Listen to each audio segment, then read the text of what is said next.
We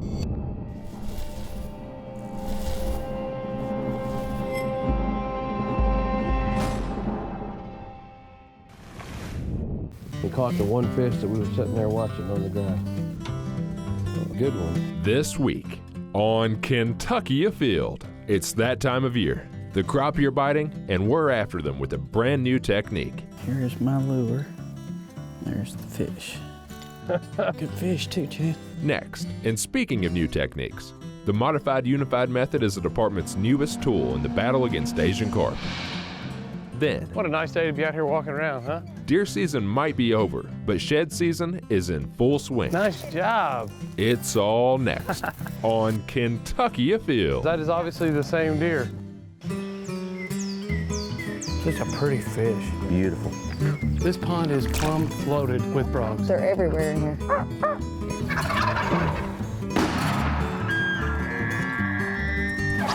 Yeah, this is a good fish right here. Really good fish. Come here, girl. Yeah, boy. That's a big rabbit. Nice job. Yes! Yes! My first muskie. Mercy Leo! Yeah, look, it's a keeper. Here it goes! Boom! Wow, that happened fast.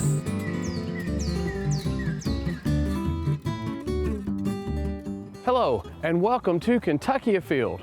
I'm your host, Chad Miles. Join us as we journey the Commonwealth in search of outdoor adventure. Hey, March is one of the best months to catch crappie, and there's some new technology on the market that may help you catch more fish. And it's a lot of fun, too.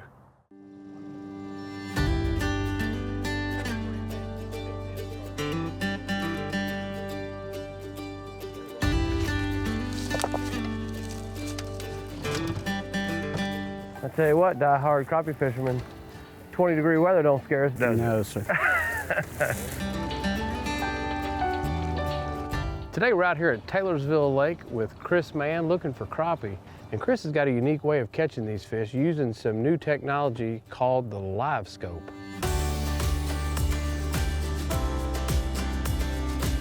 You'll get addicted to watching this thing. It's literally like watching yourself on a video game catch fish. I mean, it's crazy.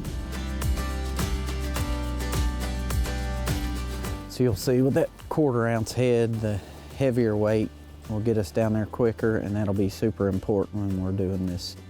So today we'll be using crappie magnet slab bites. We've got them loaded in our little pins, and hopefully be ready to go.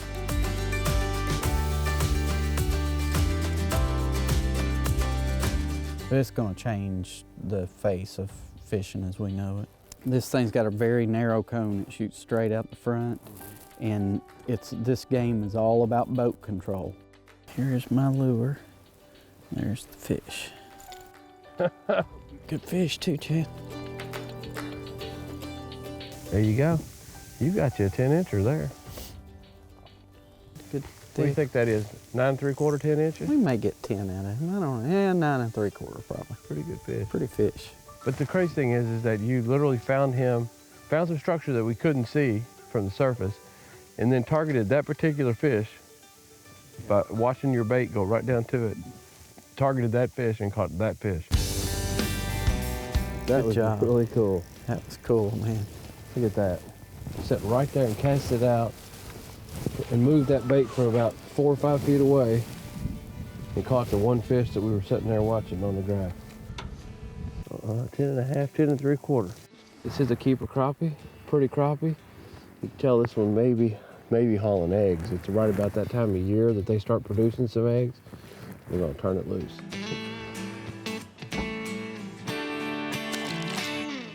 The tournament trail you're fishing right now, what is it called again? We fished the Crappie USA tournament trail. Okay. And I started out watching Kentucky Afield when I was a child, and I know the majority of fishermen that are watching Kentucky Afield will never fish a tournament. The thing that I feel like has helped me the most over the years to become a better fisherman has been tournament fishing. I found that every time I had that feeling in a tournament that, hey, the fish just aren't biting, I would go to the weigh-in, and someone would always come in with a big monster bag of fish. There are fish to be caught just about on any body of water on any given day. You just have to learn what makes them bite. You got your good one? Sorry. I believe I stole your fish, Chad. That's a good one. That's the best fish we've had today. Kris, that's a really nice fish right there. What do you think that one there is? I'd say that fish right there will go about 12 and a quarter. I was gonna say, it's over 12 inches, I bet, yeah. That's a good one. I tell you what, this one of those systems, if I tell my wife I'll be home at 5 o'clock, this thing can get me in trouble. Yeah. Because you gotta be home at 5 means you need to be putting the boat on the trailer maybe at 4. And at about 4 o'clock, you see this big massive fish down there and you start fishing for it. And then right about the time you give up on him or catch that fish, you look over and you see another big fish, you're like, well, I gotta go after that. And then you know it's dark and you're like, huh. Look at that big one. He's coming up after it, that big. That's a good fish right there, Chad. That's a dandy. Broke my line. Oh, he might still be on there. There's my line right there. Get it? Check this out. Too cool for school. I'm throwing like two or three pound ice line, and it stretches a little bit. And so I kept tightening my drag down a little bit, Well, I finally tightened it down too much.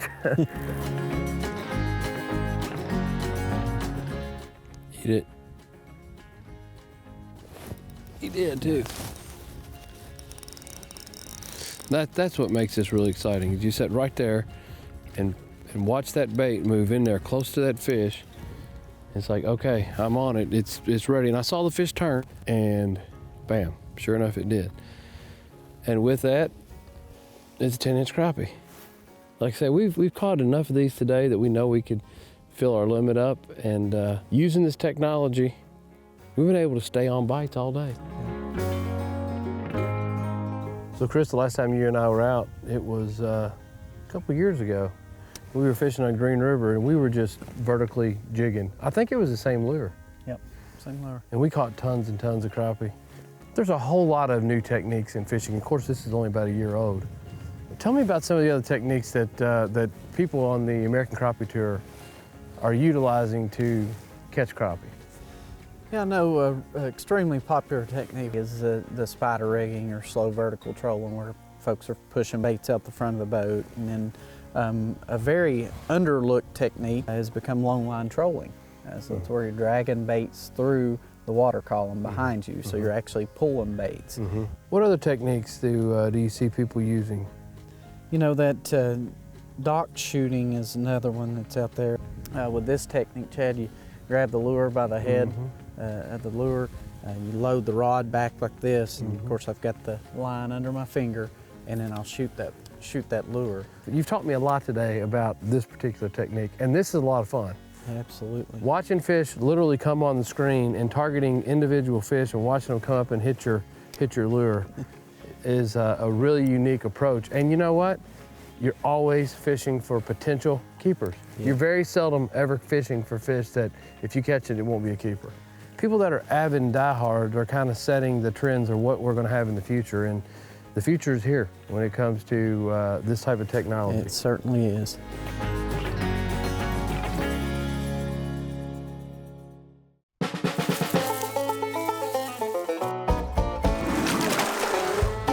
Today we're here at the Slato Wildlife Education Center with Lee McClellan. Now Lee, you write tons of articles about fishing. Yes, I do. There's also a program if someone catches a trophy-sized fish based on the length that they can apply and get recognized by the department. Yes, you can. And the minimum size for the fish is on page 27 of the current fishing guide. It's in stores right now and it's free, of course. There's no weight involved, it's a minimum size. So if you catch one 21-inch smallmouth, for example, you've caught a trophy fish. You can take a picture of it, measure that out, and then submit your picture online through your My Profile. Yes. This has been around for a long time, but we're starting to see a lot of people that are posting pictures of the pins they received and just saying, hey, I was recognized as catching a trophy fish. How many species can qualify for this? 28 different species. 28 different species. All game fish and several of the more popular rough fish. And so, and when you get that, you can get a pin, you can put it on your favorite fishing hat, however you want to display that. And it's just kind of cool because trophy fish, you don't come by those every single day. I wish we were out after one right now instead of being inside. Well, I tell you what, we're starting to see people on social media that are showcasing their pins. So did you recently send out the pins for 2019? Yes, and to remind people, you need to submit within 60 days of your catch. Okay. And pins are mailed out February the 1st the following year. Okay, so you're not going to get something back immediately. You just need to put that it's going to be there. in the next year. So 2019s are going out now. And the cool thing is, if you put this in and you're awarded the trophy fish, that saves that information and your picture in your My Profile, doesn't it? Mm-hmm, it does. So you can always go back and say, hey, look at this, and show your buddies and brag. Our trophy fish program, it's been going on for a long time, and if you catch a big fish, make sure you document it and submit that picture, and we'll get you a nice hat pin. Mm-hmm. And you don't catch them on the couch. Get out there and get on it. That's right. Big old fish like that, look, big old thick, fat, healthy fish like that. If you're an angler here in the state of Kentucky, you have obviously heard of the Asian carp, but the Department of Fish and Wildlife has a new tool in their tackle box to combat this invasive species.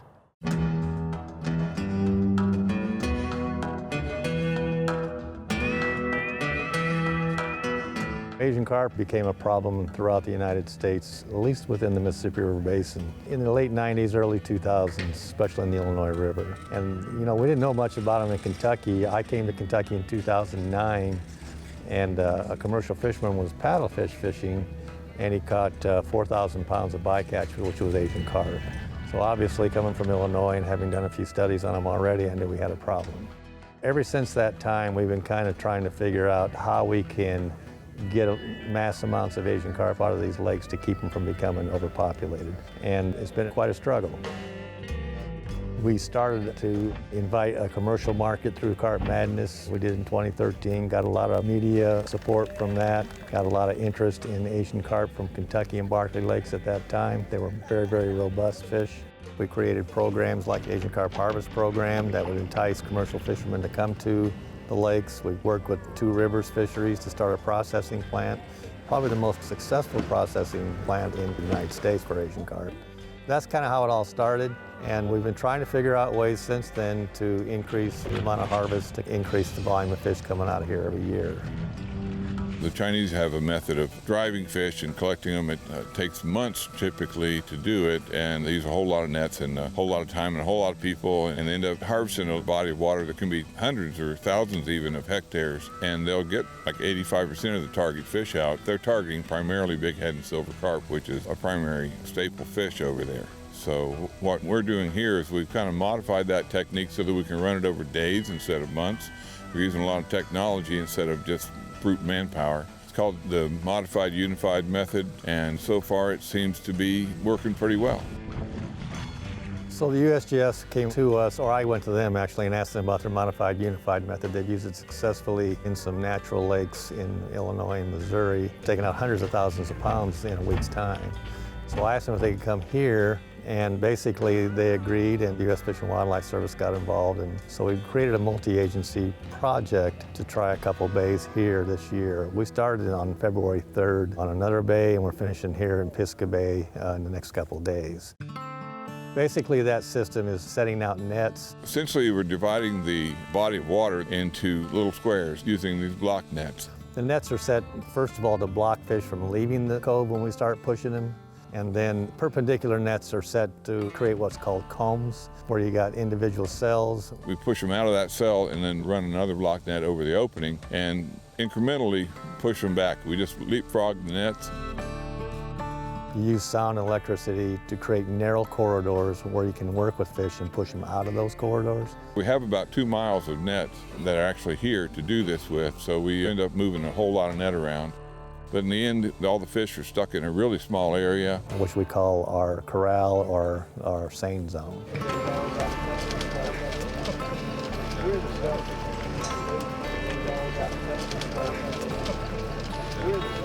Hello everybody, I'm Rich Storm, the Commissioner of the Kentucky Department of Fish and Wildlife. As a representative of the million sportsmen we have in the state of Kentucky, I want to say thank you to the sportsmen for what you do. Without you, we couldn't do this. It means a lot to have you all here today. This is a serious issue, and again, we're 1 million strong in Kentucky. With a population a little over 4 million, we represent a lot of people. Our fishery staff They're super efficient. We're very impressed. We're just really excited about the direction that we're moving in. We're really doing a good job with Asian Carp. Thank you all. What we're doing with this whole experiment is essentially adding tools to our toolbox. We're trying every way that we can to combat Asian carp in these lakes. When we have a problem of this magnitude, there's no one easy solution that's going to solve it. Asian carp have been out of control in these reservoirs for well over a decade now, and it's been a good decade since we saw them in numbers that started to concern us. Once that got identified, we started looking for solutions, and it quickly became apparent that state and federal agencies just couldn't simply come in and remove them out of the water. There's just not enough money and resources to make that happen. This whole program was an experiment because where this has been used before were natural lakes, and they didn't have a lot of substrate. And they certainly didn't have very avid fishermen putting a lot of debris in the water to make fish habitat. And so that was always my main concern about bringing it here to Kentucky. Can we clear out a spot that we can seine? I think we can. It's going to take some work. We're going to have to dedicate areas in the future that we can call seining areas or carp harvest areas. So the way that this modified unified method works, we were able to drive and funnel fish into a takeout point very well. We use two methods to drive the fish. One is sound. We have basically underwater speakers that are lowered below the surface of the water and startle the fish and move them. The second way we move fish is with electricity. So we can use electro-fishing boats to just put a low voltage electrical current in the water and use it to push those fish. One of the nice things about this is that most of our native fish don't drive like that. When we come in with the sound, they hide. And so we just go right past them, and we don't end up with the bycatch. We don't end up with fish that we don't want to catch. We just end up with mostly the Asian carp, so what we end up with in the nets. The bycatch that we do see is in rough fish species like buffalo and common yellow carp that we see out here more typically. What little bycatch we have seen, it's been released unharmed. We've had very low mortality. So that's another exciting thing about using this method, is that we're not harming the fish we're trying to protect by taking these Asian carp out.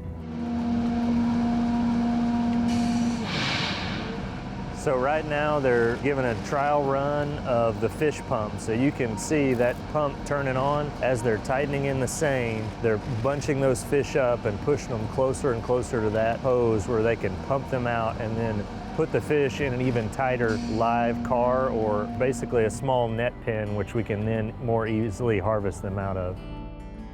That's just another tool in the toolbox to trying to get rid of Asian carp. It's really important that we do things like this to keep increasing the number of tools we have focused on this issue. Every time we get a new tool, we're taking out more Asian carp.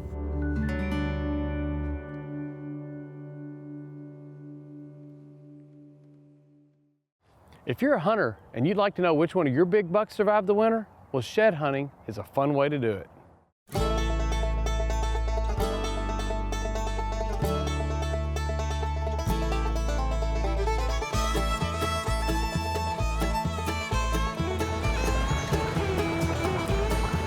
I love being out here in Shaker Village. There's so many things to see and do. But today we got something a little different. What do we got with us today? We got the bluegrass antler dogs coming out to look for sheds. And this is the perfect time of year to do this, in March. And I'll tell you, there are a lot of people that are training their dogs to look for sheds. This has become very popular. It's gotten very popular in the past few years. And Shaker Village is obviously a great place to do that because you've got a lot of deer here, very limited hunting, so there's a lot of antler deer. But if someone wanted to bring a dog out here to do this, they need to call you and get permission, correct? Correct, because we're still private land. So if you're coming out here to hike or whatever, that's fine. If you're coming out here to look for sheds, you just need to give me a call, and then you get permission, and then we go about it that way. Okay. Well, I'll tell you what, I got a feeling we're going to find a lot of sheds. Have you guys been picking up many sheds here?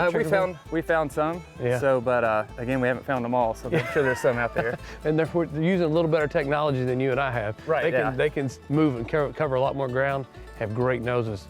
I've seen trail cam pictures. There's some really good deer out here. There are. We have a lot. We have very healthy deer population here. So. Well, let's send them out there and see what we find. You ready to find one? Speak. Speak. Come on, high five. Yeah. You ready? You ready? You ready? Let's find them all. Let's go. Let's go. There's some fresh deer tracks. Looking for bones. Find it. So we got 2 groups of dogs out here working. Our meeting point's right up here, right? Correct. Yeah, we're just gonna go right to that cedar tree. Jace, why don't you get out in the field a little bit? Cover some ground. Mom, you keep the... I'll stay fence. Yeah. Will they chase deer? I don't let them chase deer. Yeah, no. I don't want them doing that, so I try to stop them and get them back to me. They did good. They came right back as soon as, oh yeah. You got the I manipulator. page them. It sends like a little vibration to them. Come on, Susie. Come on, Fletch, fun. What a nice day to be out here walking around, huh? Good boy. Good job. Nice, Nice. nice job. Let's see what you got there. Pestering me. That's a, That was a good find. Is Another one's, there another one? I heard if you find one, the other one's usually within 20 yards. Good boy. Come Oh, up good here. boy. Good boy. Good boy. Good boy, Blitz. Good boy. nice job. So they both ended up finding the opposite sides. That is obviously the same deer. Yeah. So each dog had a find. Nice, nice Good job, guys. A nice little 8-point buck. Good job. Good job. Playing within 15 feet of one another, weren't they? So that worked out good.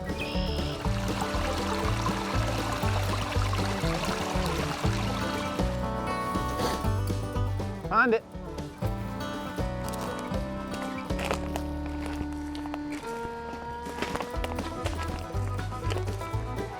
Good boy, Timber. Here.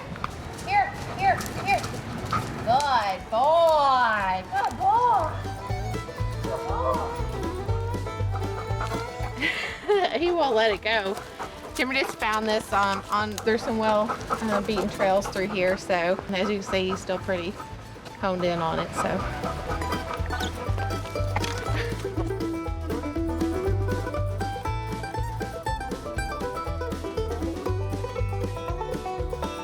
Find a bone. Find it. Find it. Come on, Fletch. Find a bone, hunt it up. Suze. Find it. Find it, Fletch. Find it, Suze. There you go. Good boy. Good boy. Good job. Good job. It's a good one. It's this year's, but it's been laying there a little bit. Good job, Fletch. Come here, bud. Good job, Bubby. What do you think? Smell that, Suze. Good job. Good job. That's a good one there. Pretty good horn. Yeah. So which one of your dogs found that one? Well, Fletch got a hold of it first. Okay. You know, I've been out here and done this a couple times, and it seems like a lot of times couples love to do this. You know, you get to handle your dog, come out, and the dogs love it. Yep. It's a great way to get some exercise. And we love it. And you never know, you might find a trophy like this. It's a good one. What I really love about shed hunting is it is a time of year where there's not a whole lot else going on. Right. It's a great time to get out and get a little exercise. You get in that cabin fever, and you know, you can take it to highest levels you want. You can Right. compete, you can just do it for fun. Right, and that's kind of, with our club, we really focus on, you can do a competition circuit if you want, or you can focus on the weekends. And we really enjoy that weekend warrior. We like to find those wild sheds. It's just very rewarding. It's a family activity. We can get our kids with us. Well, I appreciate you taking us out today. I had a lot of fun. Well, we really appreciate it. It was a great time, and all big thanks to Shaker Village. Yes. This is a Yes. great spot to look for antlers. It's beautiful. It's been amazing today. I think the dogs had fun. We had fun. So Yeah. Well, thank you. it was a success.